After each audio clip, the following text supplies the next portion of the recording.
Have you wrestled with imposter syndrome, excessive and unsubstantiated self-doubt coupled with an uncanny lack of confidence? I'm your host, Betty Danowitz. Listen as I interview highly successful individuals about their experience with this imposter syndrome and how it manifests itself in their lives in this If You Ask Betty podcast series dealing with imposter syndrome. Hi, Kristin. Thanks for being on the podcast today. Hey, Betty. Thanks for having me. I'm super excited.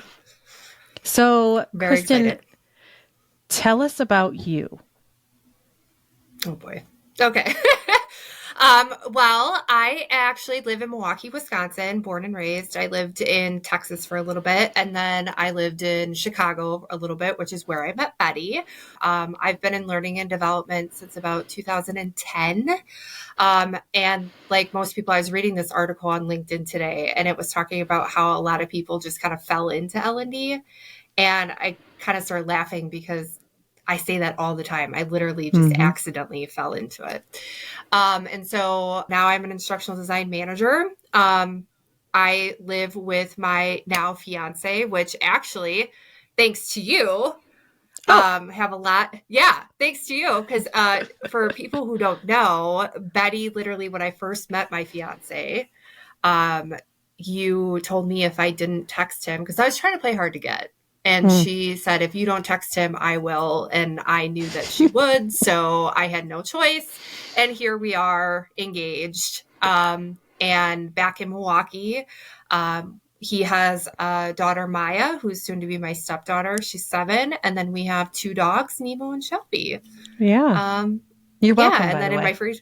Yeah, thank you. No, I appreciate it. I mean, on some days I'm mad at you, and then most days I would say 98% of the time I'm like, oh, thank you. But yeah, that's a little bit about me. Very cool. Yeah. So what would you say, what are your biggest accomplishments in life or in work or both? I would probably say something that I think I'm the most proud of is graduating college with both my bachelor's and my master's. That wasn't something that I ever thought. I'm a first generation college graduate in my family. I think I'm the first one to even go to college. And so that is something that I just never thought would happen. I never thought that I was smart enough to go to college, to be honest with you. I kind of just flew through high school by the seat of my pants. I didn't really try too hard. And so when I got my bachelor's degree, I think I met you right before I graduated. And I remember I was so excited about getting my bachelor's degree, but I still had no idea what I wanted to do. And then I eventually was like, I'm just going to go get my master's in learning and development and see what happens. It's, I have to stop fighting that it's my career. It's what I'm meant to do. And so I decided to go get my master's. And I think so that's probably one of the most things personally that I am the most proud of. I think when it comes to work, just the amount of growth that I've had over the last 10, 15 years, going from having no idea what I was doing to becoming a manager of instructional designers. That's been an amazing experience. And it's very humbling at the same time. But yeah, I'm very, very blessed, and I'm very appreciative of the opportunities that I've been given and the growth that I've gone through. But yeah, I think those are the 2 things that I'm most proud of as far as accomplishments go. Yeah. And if I were to ask other people, what would others say about you? I don't know, Betty. What would you say about me? I don't know. I would hope that, I guess my hope is for people that they would see me as someone who values other people and really appreciates other people, and not so much, that's hard. I don't know. I don't know. I just care. I love people. And so I would want people to say that, hey, Kristin loves people. I don't know. know. It's a hard one. It's a hard one. Yeah. I would ask you, what would you say? What would you say? Well, I hang have on. no This idea. is your interview. This is your interview, not mine. What what would Pat say are your biggest accomplishments? Oh my gosh. Well, he's usually the one that tells me that I'm the hardest on myself. He's the one that, you know, when he hears me, you know, cry at the end of, you know, the day or whatever it might be. Not that I do it every day, but when that does happen, he's usually the first one to be like, you're way too hard on yourself. Like, don't let what other people say get to you. He would say, he tells me that he's proud of me all the time. And I think that, you know, he says to me that, you know, he's lucky to have me. And it's, you know, it's very easy to kind of just brush that off. But I think that he would say, you know, that I'm truly a caring person and I care very deeply. And I think that that's why I get so emotional. Like, you remember, I literally had a designated crying closet because of how it was literally called the crying closet. Yeah. Because of how I'm an empath, like through and through. I feel everything for everyone. And so he would say that I truly and deeply care for other humans. Mm-hmm. And I think that's what he would say he's the most proud of. I think it's my biggest obstacle at the same time, but Sure. also, you know, you can't, if you don't care for people, then what's the point? You know? So I think that's what he would say. I'm pretty sure. Yeah. But then again, you might have to ask him. You can call him later and add that in. Okay. Yeah. I'll ask him later. To answer your question, I would say that you are one of the most fiercely and effortlessly independent people I've ever met. I was so impressed when you started work and you like had your own apartment and it was like fully furnished, not like it wasn't like a folding chair. Right. Like just totally impressed. But I don't know why you had a 2-bedroom. Like I was impressed. I don't know why I was so impressed. I missed that apartment. I was very impressed by that. Just incredibly independent, capable, taking care of yourself. That was pretty cool. You never told me that. That's so crazy. You've never said that to me. And, you know, I guess I never really thought about it like that. I thought about it as like, if I don't do this, I'm going to wind up out on the street or something. Like, I just wanted to have a nice place to come home to. Yep. That smelled good. It did smell there's good. nothing worse than a house smells bad. So you I just walk wanted in, to have smells a nice like feet. place. Yeah. Yeah, exactly. I just wanted it to smell. I wanted it to look pretty and smell good. So yeah, I'm glad that I accomplished that. You did a nice job. Thank you. Appreciate it. Yeah, I never would have. Yeah, that's not something that I would have thought of, but I appreciate that. Yeah, for sure. Yeah. Yeah. What has been your experience with imposter syndrome? Oh God. You know, it's funny because I had no idea what it was until after I met you. And I think it was the very first time that I had ever heard about it. And when you said it, I was like self-diagnosing myself, right? And I have suffered with it my entire life. I can remember even back in grade school thinking that my friends are going to find out that I'm a big nerd, or my friends are going to find out something about me that makes them not want to be my friend anymore. You know, I was in, my mom put me in baton twirling she put me in it when I was 2. Traumatized. It reminds me a lot of, like Toddlers and Tiaras. Like, have you seen that show? Yeah. She had me doing like all these competitions and things like that. And I think that looking back and kind of reflecting as an adult, can you imagine being a 4 or 5-year-old girl? Like I look at Maya And being judged every single weekend on the way that you talk and the way that you walk and the way that you just present yourself, and then not winning. Like, what on earth was my mom thinking?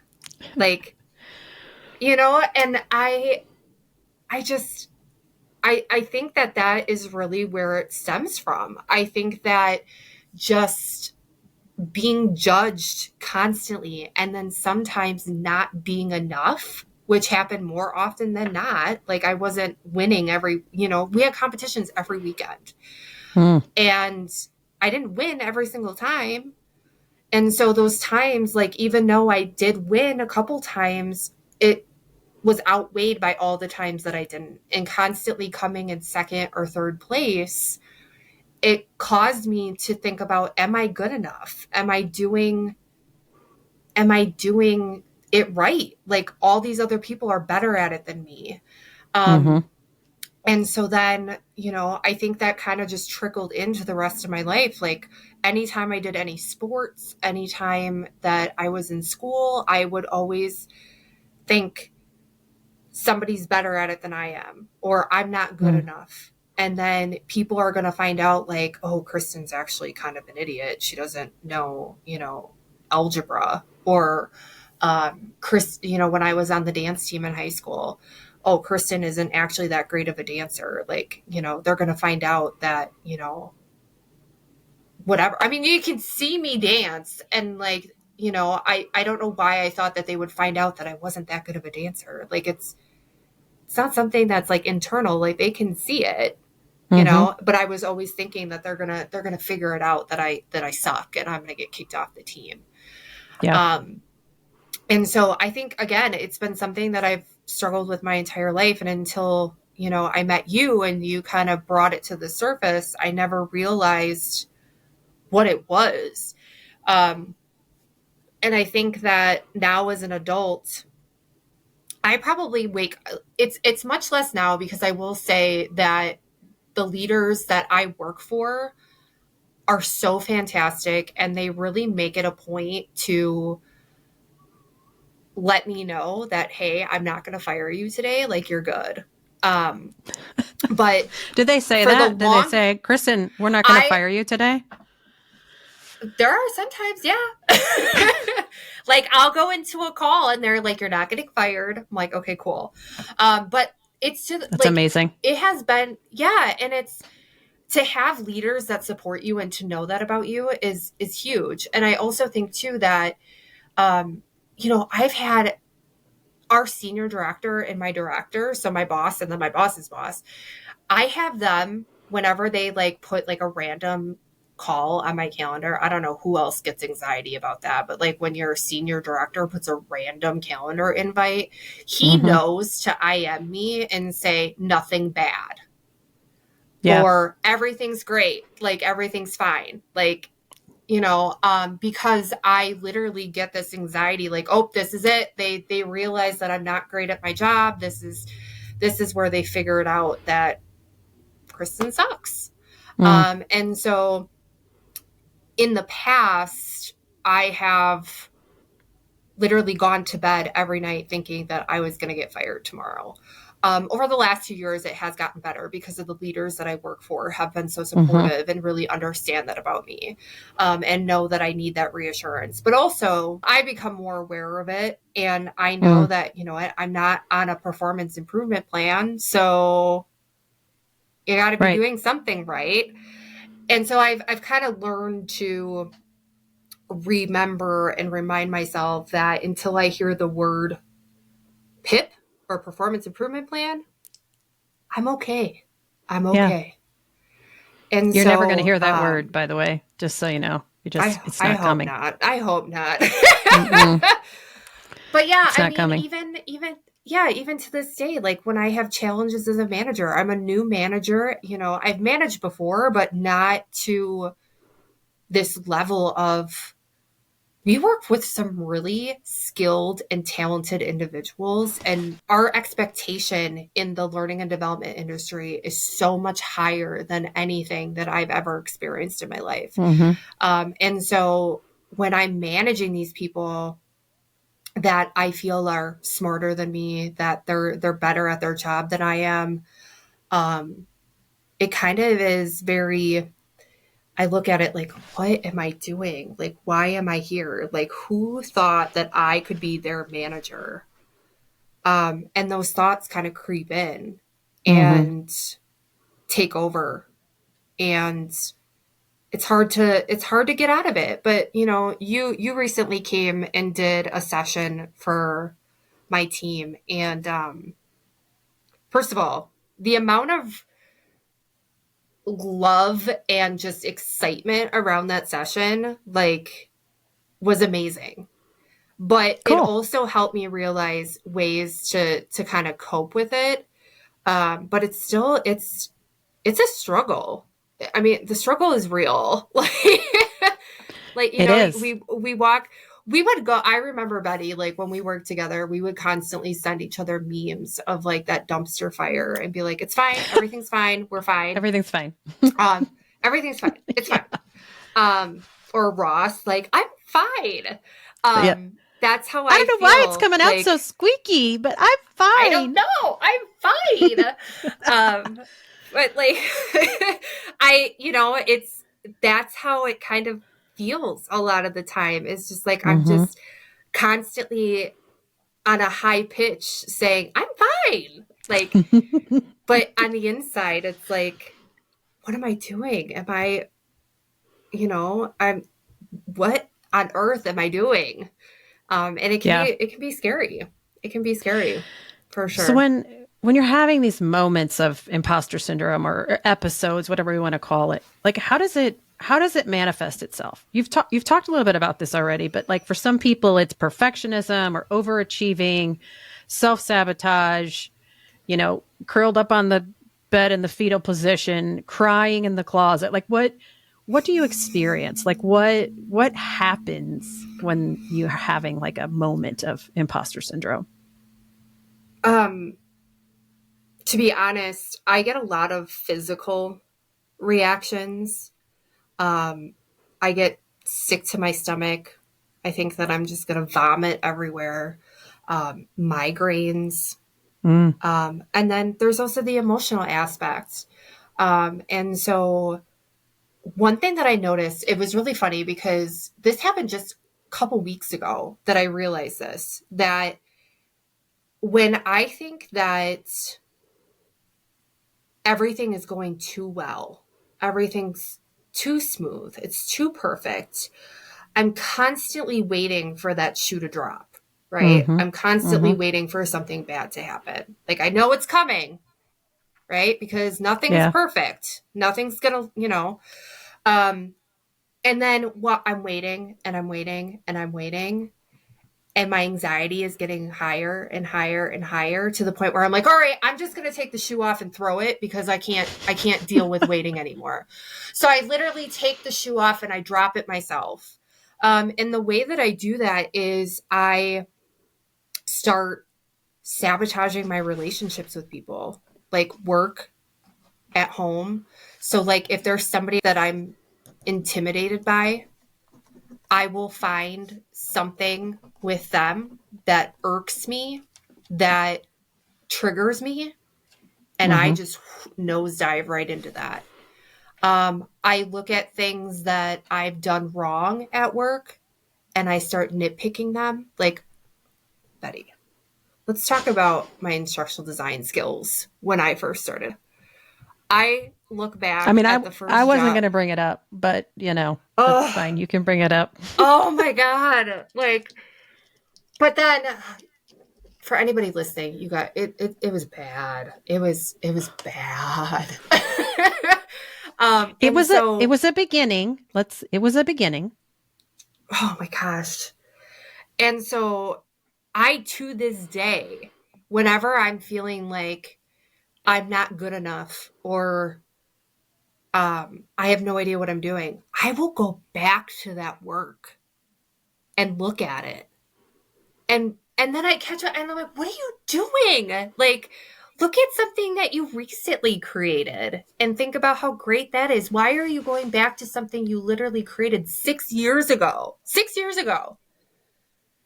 Before I had any experience at the company, before I was able to work with actual experienced instructional designers, before I had my degree, before I had all of these connections and this knowledge, I'm going back to things that I had. What am I doing? And then it spirals. It spirals. And so it really, a couple weeks ago, like I said, like I was really feeling like I was just like, things are going too good right now. Things are feeling too comfortable. Something bad's gonna happen. Somebody's doing something behind my back, somebody's got to be saying or doing something. And so I start doing that. I start venting to people I shouldn't vent to about things that aren't even things. I start, complaining to other people. I start, tearing other people down, which is not what I want to do. It's not who I want to be. I want to see the good in everybody. I want to, practice like assuming positive intent and really just embracing people as who they are and not assuming that everybody's out to get me. But it's almost like you become on the defensive from yourself. You're trying to defend yourself from yourself because nobody else is saying anything, only you. Yeah, it's all in my head. It's the stories that I'm telling myself. It's the problems that I'm creating because I'm afraid that things are going too well and somebody's going to figure it out. So why don't I just figure that out for them? Why don't I, if somebody's already talking about me behind my back or somebody's already judging me or somebody's already thinking that I'm not good enough, let me prove that to them instead of doing the opposite and saying, let me prove to myself that that's not true. And it's hard. It's hard. I mean, I even do that in my personal life when I like with Pat. I'm like, what is he going to do when he figures out that like, I'm not going to be a good wife? And like, you're already a good wife. You're not even married. I know. And he says that to me. He goes, Kristin, I already know that you suck at doing dishes. I already know that you can't keep our pantry clean. I already know that you hate doing laundry. What else is there to figure out? And I'm like, he's right about all those things, by the way. He's right. Yeah, 100%. Like, oh my God, I cannot wash a dish to save my life. I'm so bad at washing dishes. First of all, what is the point of rinsing a dish to almost being clean and then putting it in the dishwasher? Isn't that what the dishwasher is supposed to do? We've talked about this. The dishwasher sanitizes the dish. That's crap. Then it should be called a dish sanitizer, not a dishwasher. I mean, you can change the name if you want. I'm going to because it's dumb. It's dumb, but whatever. But yeah, so, like it's nothing new. He's gonna know, there's nothing that I'm hiding from him. It's not that like I have, all these skeletons in my closet. Like I'm from Wisconsin. I'm not that exciting. Yeah. There's nothing about me that like, that he could, that would completely change him wanting to marry me. Right. When you think about, go ahead. No, go for it. When you think about the way imposter syndrome manifests itself in your life, like we talked about self-sabotage and self-critique and sort of competing with your own self type of thing, are there other contributing factors? So you mentioned before the whole being in competitions early in life. And there are other triggers, right? Like we've talked in previous episodes about common triggers that happen to people, like if they're new at a job or they receive feedback of some kind or, things like that. Is there something else about you that makes this or contributes to this imposter syndrome? when people give me positive or reinforcing feedback. Mm-hmm. Because then all of a sudden I feel like I have to live up to this expectation. So I think when somebody says, so like for instance, when you originally said at the beginning that you were impressed with how I had my 2-bedroom apartment, I had it fully furnished, I was living independently, the first thing that went through my head was, I don't think I could do that now. I don't think that I could go back to living on my own. I don't think that I could, and I'm like, and I look at my life now and I feel like it instantly made me think, like, am I dependent on Pat now? So it's like, even when somebody gives you the most, like, just, I'm drawing a blank on the word, but like, just the most compassionate feedback, the most positive reinforcing feedback, Mm-hmm. makes me think, like, oh, well, I'm never going to be able to do that again. Or how am I going to live up and do it better? So now I have to go and get a 3-bedroom apartment and live on my own to make sure that I live up to, that expectation of being independent and self-sufficient. Right. So it's just, yeah, I don't know. And again, I think it goes back to when I was a kid. It was great, you won, but now you have to win again, and you have to win again. And if you don't win again, now you're back to ground zero, right? Yeah. You're back to square one. And that, I'm gonna have to have a conversation with my mother, because now that Don't mention my name. Mom, oh my gosh, my mom keeps talking about wanting to put Maya in twirling, and I'm like, no, don't do that to her. Because it's, looking back, that's what it was. It was like, if you didn't win, or if you won, you have to win again. You have to win again. Yeah. And if you didn't win again, then the first time was just a fluke. Yeah. And so it's constantly like for instance, when I would do a project at work, hey, Kristin, you did a really great job on that project. Like, this was really great. This is really great. Congratulations, whatever the case is. I did a next project. If I didn't hear that for that project, it wasn't as good as that one. So now I got to try even harder. And if I still didn't hear anything, okay, well then maybe the first one when they gave me that feedback, maybe they were just unhappy ass. Maybe they were just feeling themselves that day and was like, but a lot of the times I'm like, oh, they just felt bad for me and thought that they needed to give me feedback. Mm-hmm. It totally wasn't discounting your own success. Yeah. I do that a lot too, where like I ask my boss right now, I'm like, what feedback do you have for me? And she'll say, honestly, Kristin, I think you're doing a great job. There's nothing I would change. And I'm like, oh, she just feels bad for me. Yeah. She just doesn't want to give it to me straight. She doesn't want to tell me that you suck at your job and you're walking a very thin line. Even though every other boss you've had has said the same thing. Even though the empirical evidence is that you are doing a great job. Right. Yep. Inside of you, but your voice inside says, obviously not. That can't be true. Yeah. Nope. So my voice inside doesn't let me hear the positive side or let me process that. So you have, I'm just going to say this outright. You have a disability. Mm-hmm. Tell us about that. About my ear? Tell us about what happened. Oh, okay. Really? About me being deaf? That's what you want me to talk about? That is what I want you to talk about. Yeah. Okay.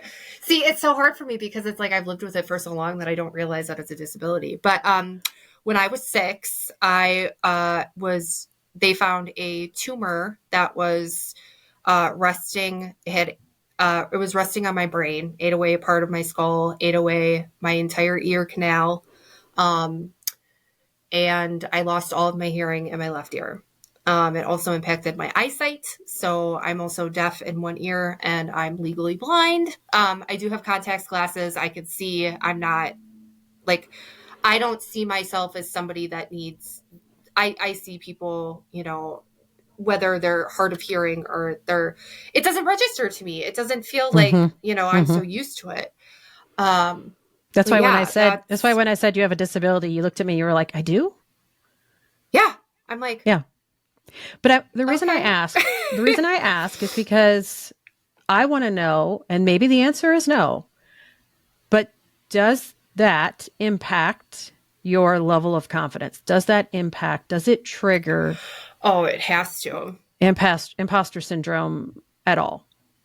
Oh my gosh. So I've lived with this since I was 6. I don't remember ever not being able to, ever being able to hear out of my left ear. I don't remember it at all. And I remember in high school, I think I was either a junior or a senior. I can't remember. And, you know, in high school, you're trying to impress everybody. You're trying to get, you know, the cutest boyfriend and, you know, whatever. Sure, yeah. And I already had self-confidence issues the way that it was, just because that's me. And I will never forget this until the day I die. I was mortified.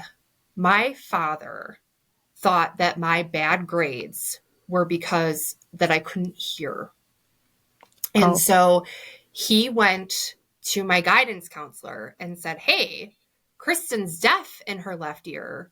I think that might be why she's getting bad grades. And then I'm like, no, it's just because I didn't care, Dad. I didn't care.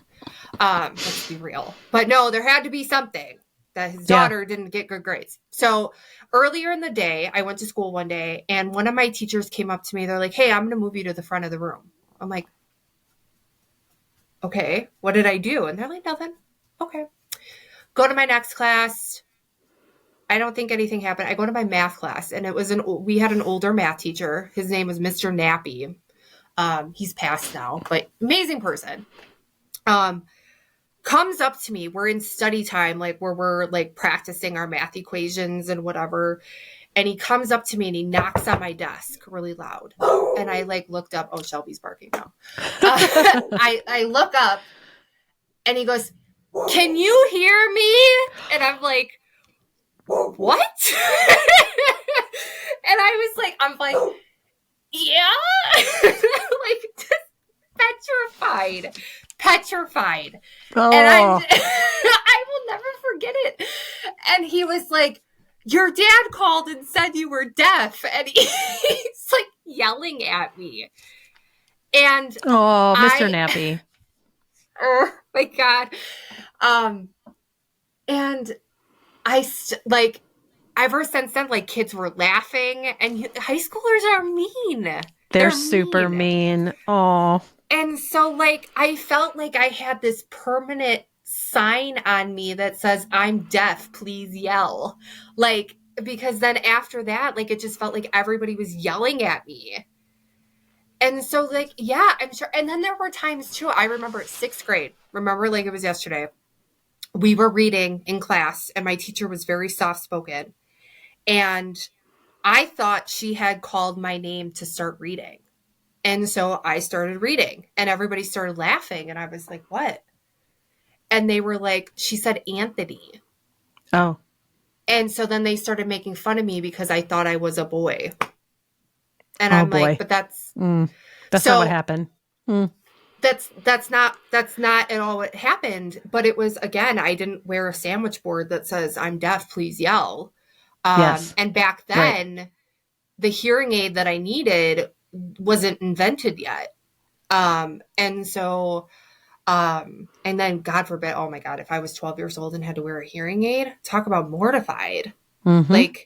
Even now in my 30s, when I have to wear my hearing aids, I'm like, I hope nobody can see them. But yeah, that definitely, I think that definitely played a role in it too. I mean, it's funny that you bring that up because I guess I've lived with it my whole life. It never occurred to me. And maybe it doesn't. But I imagine that, there are things about ourselves that create doubt in ourselves without anybody else's input. Right? Does that make sense? There was a lot of ourselves in that sense. Yeah. But yeah, so but without anybody else's input, and things that have happened to us or that continue to happen, with us medically, physically, that we can't control, but we still allow that still makes us feel not enough, less than, like we're going to be found out. And so I just wondered if that was something that, that was a factor for you. If it's not, that's great. I wonder if I don't know if it's unconscious, or it's funny that you mentioned that, because when I was applying, so I put on, when you fill out your application, it says, do you have a disability? And normally I check no. No matter what I do, I always check no. And something told me to check yes. I don't know what it was. I don't know if I was having a conversation with somebody. I can't recall. But I remember checking yes. And then when I got hired, for the longest time, I was like, it's because I have a disability. They felt like they had to hire me. It was probably a year in. And I remember I asked her about it. She goes, oh, I didn't even realize that on your resume. Yeah. And I was like, really? And she goes, no, it didn't even occur to me. Yeah. And I was like, oh, okay. But yeah, for the longest time, I was like, oh, they felt bad for me. So they hired me because I'm half deaf, but don't even realize it because it's been so long. That's why, like, I qualify for handicap stickers, but I refuse to get them because to me, it's not a disability. Pat yells at me all the time, like, especially when we have to park out in, he's like, why didn't nowhere. You get that handicap sticker? He's like, you need to get the sticker. But yeah, no, it's funny. Yeah, I guess, you're right, 100%. And I think that, I even do it to this day. Like when I'm in the office, I always make it a point to have people sit on my right side. And I'm like, can you move? And they're like, why? And I'm like, because I'm deaf and I won't be able to hear you. Or I tell people, just throw something at me. So then when people are like, hey, Kristin, or they're shaking me because I can't hear them, it makes me feel like an idiot. It makes me feel less than. And I think that it's probably manifested itself in some of the things that I'm doing without me even realizing it. Because when people do have to yell at me, or they do have to throw things at me, or they do have to like go like this to get my attention, it does make me feel kind of dumb. Yeah. I don't know if I've ever had to do that. I've probably thrown things at you anyways. Yeah, that's true. I'm pretty sure. Yeah. Maybe just walk over and touch you on the shoulder or something. But thank you for being willing to share that story. I mean, you could have been like, no, Betty, I don't know what you're talking about. And that would have been fine. But what disability? But I definitely think, there are things that cause us, things that have happened to us in the past, things that are part of our lives that we can't necessarily control or change that trigger this. So I've got one more question for you. Yep. Why did you want to be part of this Imposter Syndrome project? Well, first of all, because I love you, and anytime I get to hang out with you is great. Same. But I think it's because there are so many people that I've learned that suffer from this that don't realize that other people suffer from it too. And some people don't even know what it is. And I had a conversation with somebody that I worked with just 2 weeks ago. And I was like, you're suffering from imposter syndrome. You're self-sabotaging. You're telling yourself stories. You're getting in your head too much. And it broke my heart because this girl doesn't deserve to do that to herself. And so I think just by sharing our different stories and sharing our experiences, and like you said, the different ways that it can manifest, and then thinking about ways that it might have stemmed from. So going back all the way till I was 2 and 6, and like, I can't even imagine how many people probably have similar stories to that. Maybe they weren't a deaf baton twirler, but you never know. That it just kind of, it just manifested itself throughout your life, and it just has gotten worse and worse and worse. And now that you're in this career, you're in this job where stakes are really, really high. These are, for most of us, our jobs are our livelihood. And so when we have this fear of losing our home or losing food off the table, or like, I can't feed my dog who's staring at me right now. Yeah. Like, that's terrifying. That's absolutely terrifying. And 99.99999% of the time, it's just stories we're telling ourselves. And so, like, you know, it even today helped me think, like, holy crap. Like, thinking back to when I was a kid, this all started. And that's really going to help me look at moving forward and how to kind of, you know, tell myself that it's not true. And so I think that it's just important to, you know, share the different stories and help other people maybe identify where they're having these struggles, because it's huge, and it can really, I have self-sabotaged myself to the point of quitting my job twice. And I'm grateful because I love my job now. I'm 100% just grateful because I absolutely love my job. So I would never have done anything differently. But I think it's important that we talk about it. I think it's important that we address it. I think it's important that people recognize it in themselves and stop saying that it's not real, or people are saying that, you know, it's something that we make up, because it's not. It's not. Like, we're making ourselves physically ill. We're sabotaging ourselves and our relationships with others. And that's huge. It impacts your whole life. And so I just think it's really important that we encourage that open conversation about it. So that's why, besides hanging out with you, that's why. Long-winded answer. But no, it's great. It was great. That's what we are grateful. We're grateful that you're willing to share your story and sort of your experience with us. So thank you so much, Kristin Henneman, for sharing that experience with us. Yeah. And hey, thanks to the listeners. I hope that you will continue with this series, that, like Kristin said, you can hear more stories about dealing with imposter syndrome, because there are so many amazing people that deal with this every day. And sharing their story helps them, and it helps you feel less alone.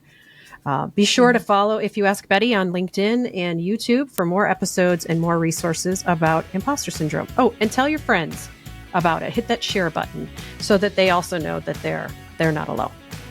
Peace out.